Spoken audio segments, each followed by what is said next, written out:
কৃষ্ণ ভক্তি পদে দেবী সত্যবতৈ নমো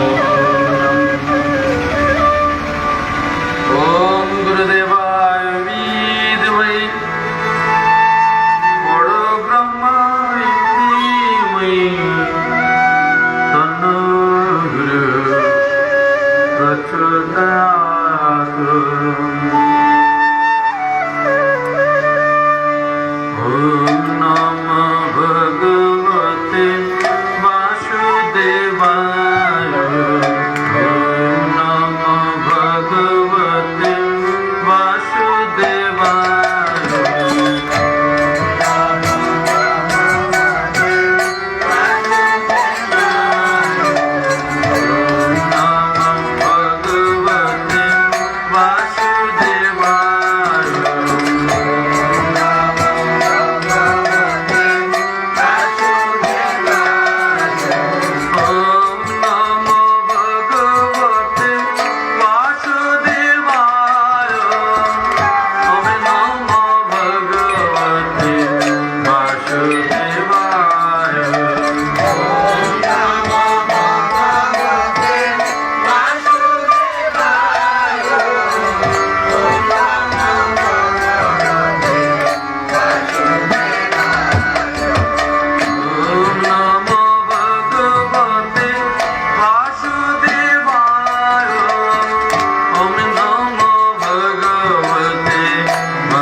ভগবান শ্রীকৃষ্ণের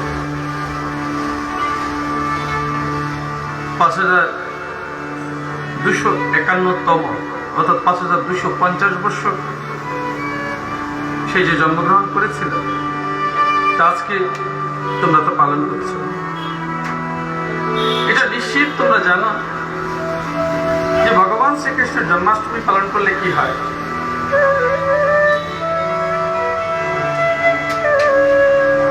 শত জন্ম পর্যন্ত যে পাপ করা হয়, 100 জন্মের যে পাপ আছে, এই সমস্ত পাপ বিনষ্ট হয়ে যায়। কোটি একাদশী ব্রত পালনের যে ফল হয় তা লাভ করা হয়। বড় অবাক করবার বিষয়,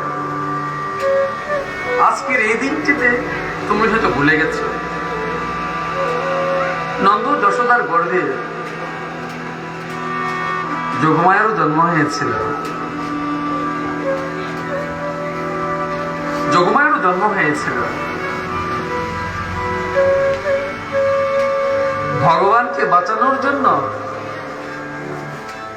কি অদ্ভুত বিষয় খেয়াল করো।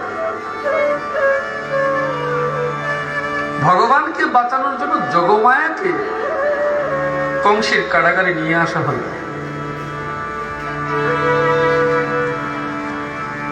তখন এইটুকুই ভাবনা ছিল যে কংস হয়তো স্ত্রী হত্যা করবে না, নারী হত্যা করবে না।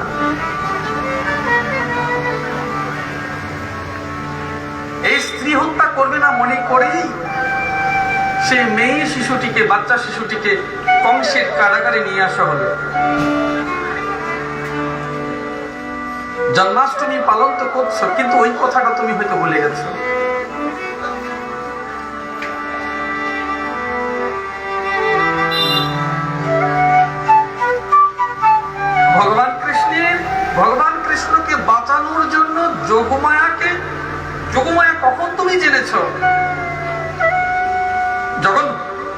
তাকে হত্যা করতে গেছে তখন। কিন্তু তোমরা তো মনে রাখোনি যোগমায়ার জন্ম আজকে।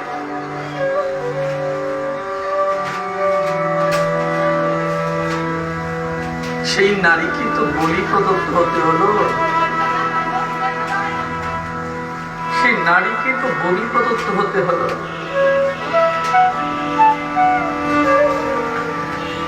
কি অদ্ভুত দিনে, মা শুনিয়ে রাখবে, শুনিয়ে রাখবে, শুনিয়ে রাখবে, কি অদ্ভুত দিনে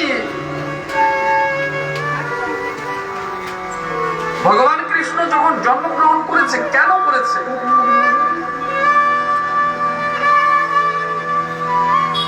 যখন সাধু সন্তদের উপর অত্যাচার হয়েছে, কষ্ট হচ্ছে তাদের, কংস তাদের উপর অত্যাচারের সীমারেখা পার করে দিয়েছে, ভগবান আর থাকতে পারলেন না।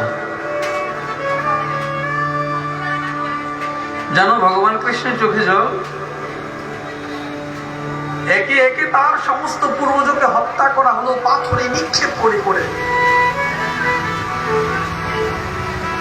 তারা সকলেই তো বসু ছিলেন, দেবতা ছিলেন।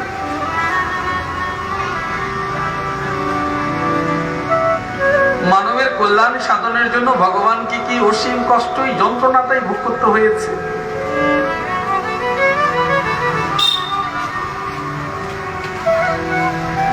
তিনি কিছুতেই থাকতে পারলেন না।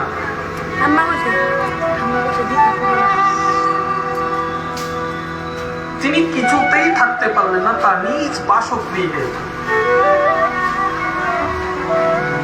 তুলে আনা হলো গভীর রাত্রি, যমুনার জলে অন্ধকারে নন্দ মহারাজের ঘরে। কিসের জন্য? জীবের কল্যাণ সাধনের জন্য, লোকের কল্যাণ সাধনের জন্য। যারা আজকে জন্ম মহোৎসব, জন্মাষ্টমী পালন করছো, তারা জানো জন্মের পর যে শিশুটিকে বারবার মেরে ফেলার জন্য অসুর থেকে শুরু করে সবাইকে পাঠিয়ে দেওয়া হয়েছে। বকাসুর, পুতনা, অজগর থেকে কে না গেছে, এবং যোগমায়াকে পর্যন্ত ছাড়েনি।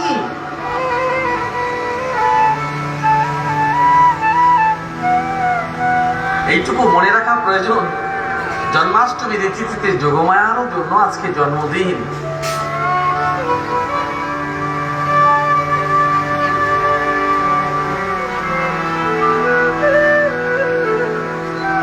এই দিনে ভগবানকে তো মনে করবেই। দাপরে তিনি জন্মগ্রহণ করেছেন, তুমি দেখেছো, অবতার নিয়েছেন। তুমি তো জানো ভগবানের জন্ম নেই, মৃত্যু নেই। ভগবানের জন্ম নেই, মৃত্যু নেই, কিন্তু জীবের কল্যাণ সাধনের জন্য তিনি বারবার জন্মগ্রহণ করেন এবং ধরাধাম থেকে পূর্ণ শান্তি প্রতিষ্ঠা করে তিনি আবার ফিরে যান।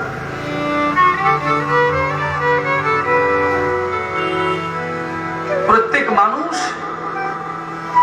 এই পৃথিবীতে যখন জন্মগ্রহণ করে তখন আত্মকল্যাণ সাধনের জন্য, নিমিত্তের জন্য তিনিও ধর্ম প্রতিষ্ঠা করেই যান। ওই তার হৃদয় হচ্ছে ধর্মক্ষেত্র।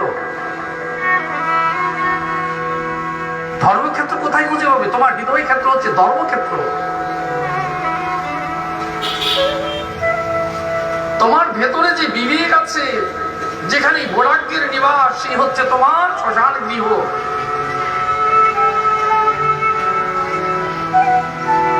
বিচার করে তো দেখবে যে ভগবানের এত কষ্ট দুঃখ জীবনে হয়েছে, মায়ের সুখ, বাবার সুখ সব জায়গা থেকে বিচ্যুত হয়েছে, তো তুমি কেমন করে পাবে?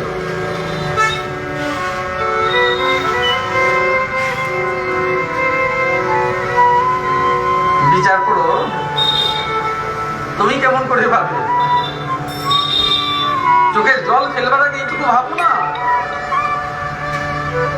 যে ভগবান কি পেয়েছে, তুমি কি পাচ্ছ। এবার তুমি ঠিক হিসেব করো, তোমার জীবনের দুঃখটা ভগবানের দুঃখের কাছে কতটুকু।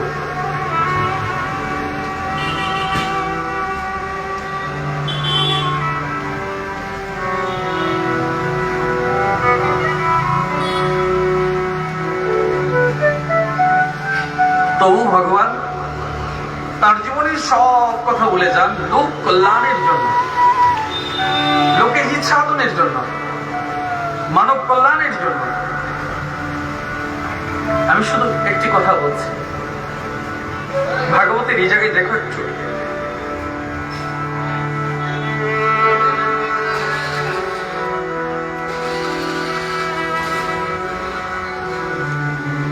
হে প্রিয় উদ্ধব,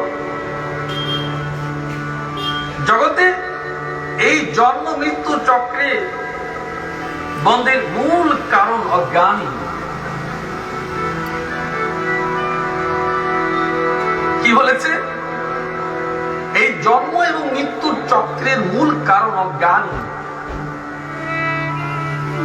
জ্ঞানকে দেখেছ? জ্ঞানকে চোখে দেখেছ?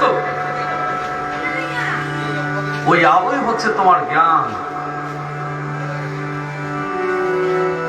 ভগবানকে উপলব্ধি করাই তোমার জ্ঞান,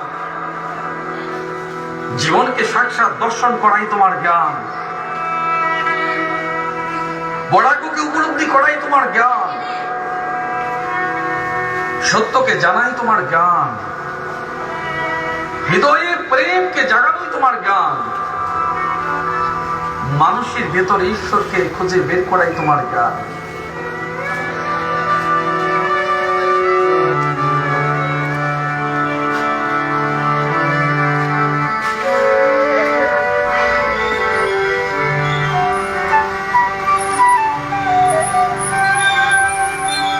অন্য কিছু নয়।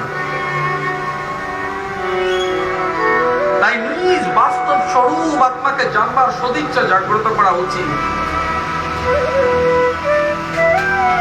নিজ বাস্তব স্বরূপ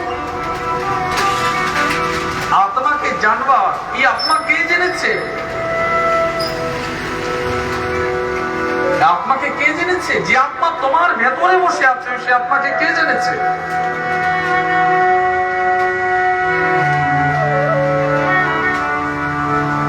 ওই মন্দির তুমি দেখেছ, আর তোমার দেহ মন্দিরও তুমি দেখেছ।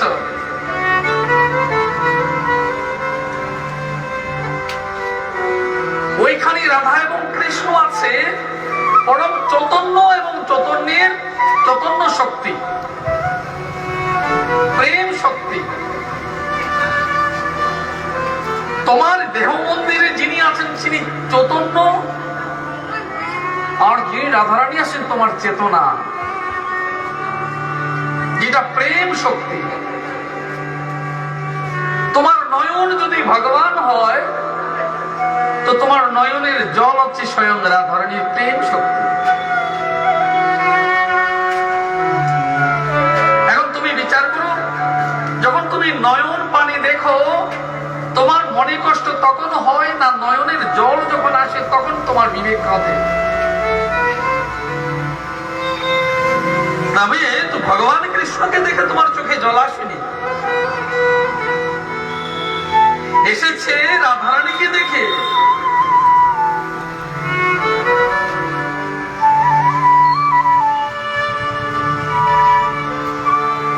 বিচার করো।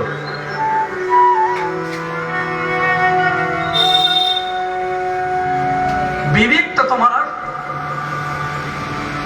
বিবেকটা হচ্ছে ভগবান কৃষ্ণ, বিবেকের যন্ত্রণা হচ্ছে রাধারানী স্বয়ং।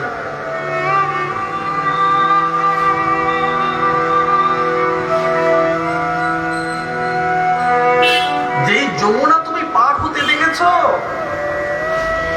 সেই তো ভবের হাট, ভবের সংসার।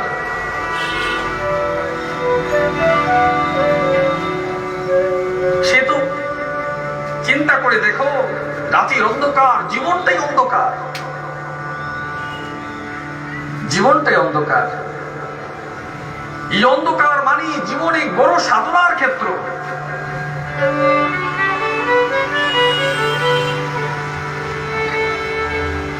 যখন তুমি সাধন ভজন করবে তখন দেখবে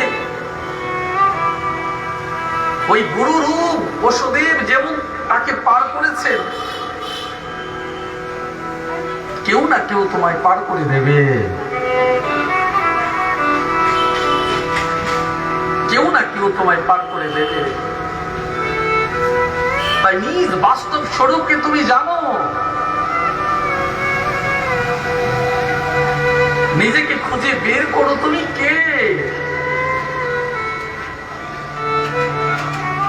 তুমি কৃষ্ণ না কৃষ্ণের প্রেমময়ী শক্তি।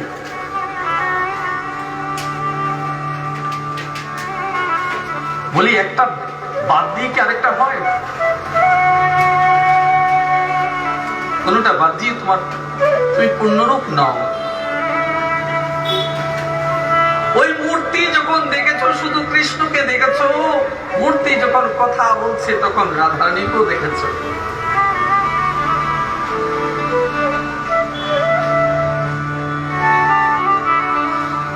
কিসে মুক্তি আছে?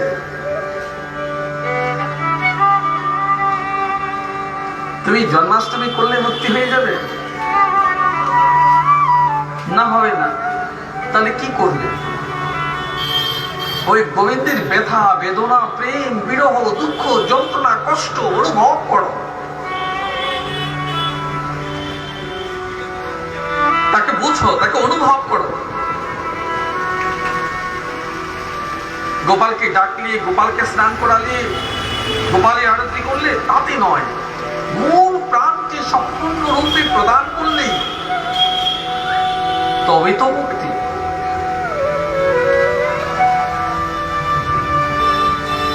প্রত্যেক ক্ষণ ক্ষণ হৃদয়ে গোবিন্দের জন্মলাভ হবে। গোবিন্দের জন্মলাভ হবে, ভগবানের জন্ম হবে তোমার হৃদয়ে।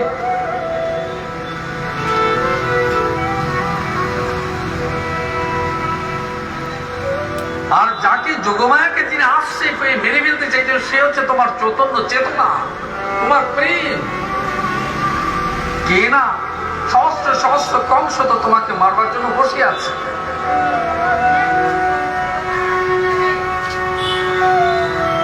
মানুষকে যতই পীড়ন করে ততই তার প্রেম শক্তি বাড়ে, মানুষকে যতই পীড়ন করে ততক্ষণ তার বৈরাগ্য বাড়ে। কিছুতেই প্রেম বশ করা যাবে না, প্রেমকে আটকানো যাবে না।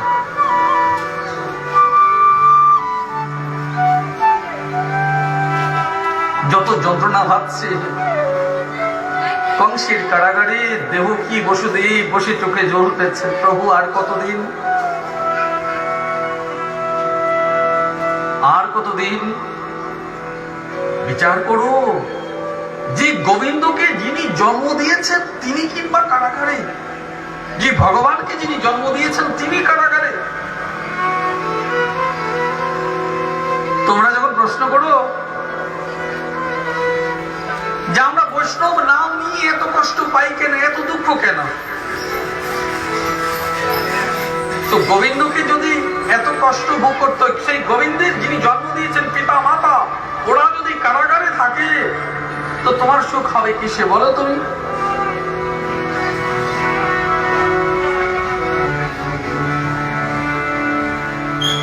ওরা যখন ভগবানকে দর্শন লাভ করেছে তখন তো মুক্ত নিজেই হতো, তবু বলেছে প্রভু আমরা আপনাকে পুত্র রূপে পেতে চাই। তো ভগবানকে পুত্র রূপে পেতে চাই, ভগবানের মতো তার দ্বিতীয়টি নেই। আমি তো শুধু তোমাদের কাছে এইটুকু বলি, আমি শুধু হে ঈশ্বর হে করুণা নিধান, আমি শুধু তোমাকেই পেতে চাই। পাবো কিনা তো জানি না প্রভু, পাবো কিনা তো জানি না প্রভু, তুমি আমার ডাকে সাড়া দেবে কিনা জানি না প্রভু। আমাকে তুমি যথার্থ রূপে বুঝেছো কিনা জানি না প্রভু।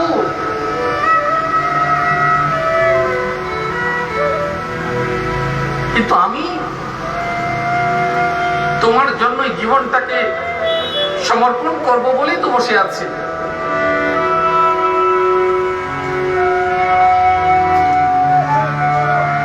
বলছেন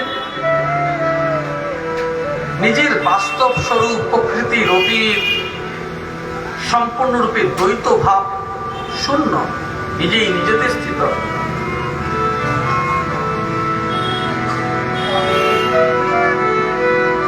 যখন তোমরা গোবিন্দের সেবা পুজো করো,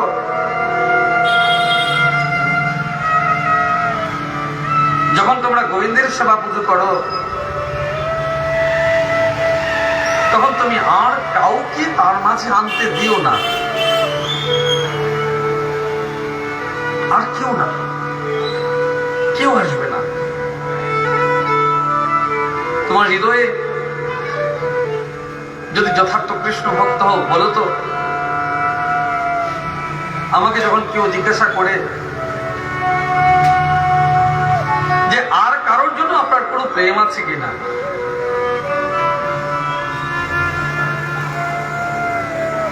তো তুমি বলো আমি গোবিন্দের জন্য যে প্রেমটুকু রেখেছি হৃদয়ে, আর কোনো জায়গা তো খালি নেই যে আর কাউকে জায়গা দেব। তোমার জায়গা আছে, তুমি দাও।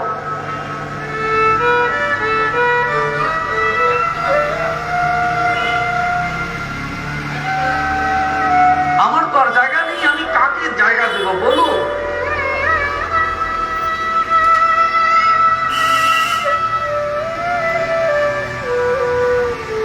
তোমরা যাই বলো না কেন, আমি আর কাউকে জায়গা দিতে পারবো না মা। এই জন্মের জন্য তো এইটুকু। হে কৃষ্ণ অনাদির আদি গোবিন্দ, আমরা তো বড় লোক বলে তোমার জন্ম মৃত্যু পালন করছি, না তোমার জন্ম আছে না তোমার মৃত্যু আছে।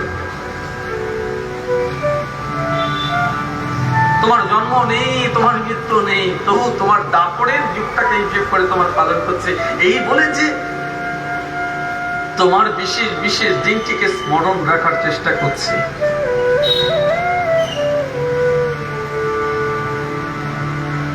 বিশ্বাস করো প্রভু, বিশ্বাস করো প্রভু,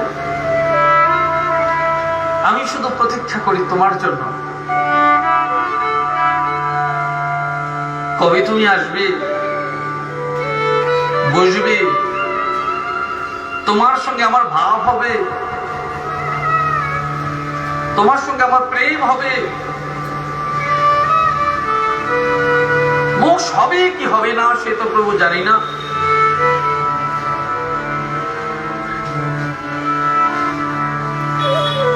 তবে এইটুকু শুধু জানি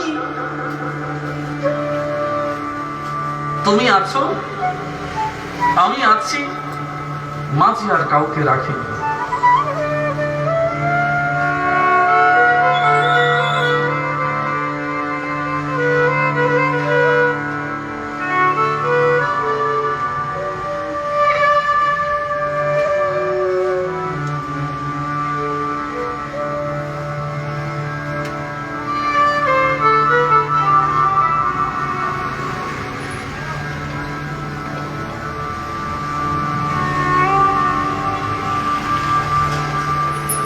তাকে জেনে স্থূল শরীর সূক্ষ্ম শরীরাতে যে সত্যের ন্যায় ধারণা হয়েছে তাকে ক্রমশ দূর করা কর্তব্য। এই যে ভগবান তুমি আর এই যে ভগবান আমি,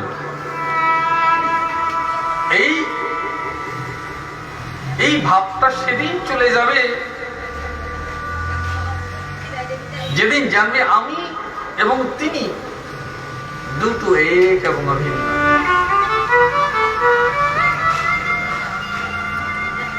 কোনো তফাৎ নেই।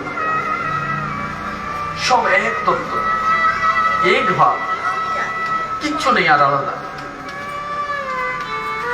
ও শক্তি কেন্দ্র, আমি তার প্রকাশ মাত্র। প্রত্যেক ভক্ত মানে গোবিন্দের প্রকাশ, প্রত্যেক ভক্ত গোবিন্দের প্রকাশ মাত্র, এক্সট্রা কিছু নেই। তোমার যে প্রেম ভাব নিয়ে তুমি জগতে প্রকাশিত, সেটাই গোবিন্দের ভাব, রাধারানীর ভাব,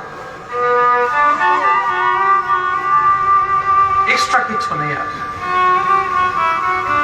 জগতে যত সহস্র সহস্র ফুল ফুটে আছে, সেটাই গোবিন্দের প্রকাশ। ওই ফুলগুলোর মতো তুমি নিজেও প্রশ্ন করো নিজেকে, তুমি কি কেতকী, মল্লিকা, জুচিকা, পদ্ম, করবী, কোনটা? শিউলি, বকুল, কোনটা তুমি? যেই রূপে তুমি আছো সেই রূপ প্রেম, গোবিন্দের প্রেম বাজারে বিচ্ছে। এখন তুমি কোন ফুল হয়ে গোবিন্দের কাছে প্রকাশ হচ্ছ, গোবিন্দের প্রকাশ করছো, সেটা তুমি বিচার করে দেখো। যখন তুমি ফুল আনতে যাও, তখন তো নিজেই বিচার করে বের করো তুমি কোন ফুল পছন্দ করো।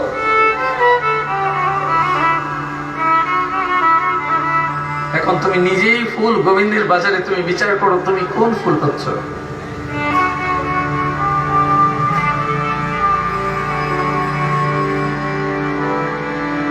তাহলে তোমার স্থূল ভাব, সূক্ষ্ম ভাব সব শেষ হয়ে যাবে।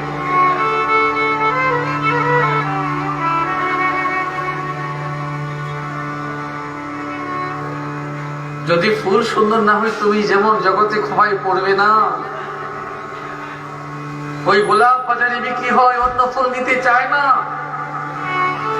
গাঁদা ফুল গলায় মালা রূপ শোভা দিয়েছ, বড় ফুল দিয়েছ কেউ, সেরূপ হয়ে কোন ফুল তোমার তার গোবিন্দের গলায় শোভা পাবে, বিচার করে দেখো তুমি। তবু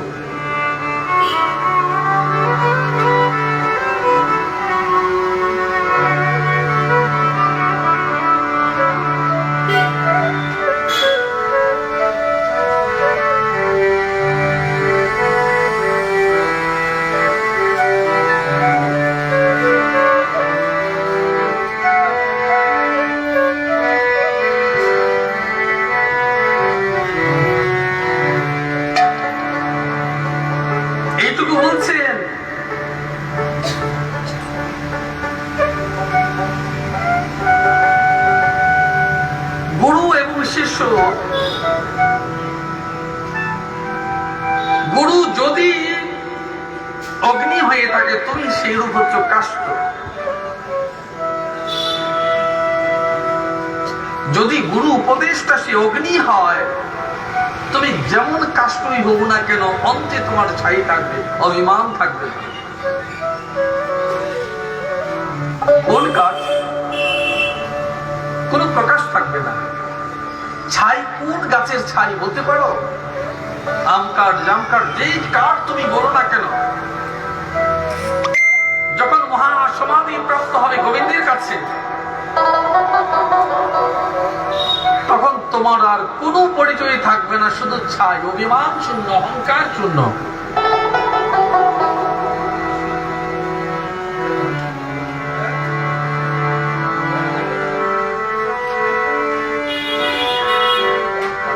এবার সেই ছাই কি করেছে দেখো, তুমি তিলক করে নিয়েছ, মহাদেব সেই ছাই শরীরে মেখে নিয়েছে। আর কারো ছাই নয়, গোবিন্দের ছাই, গোবিন্দের নামের ছাই। হরে কৃষ্ণ হরে কৃষ্ণ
কৃষ্ণ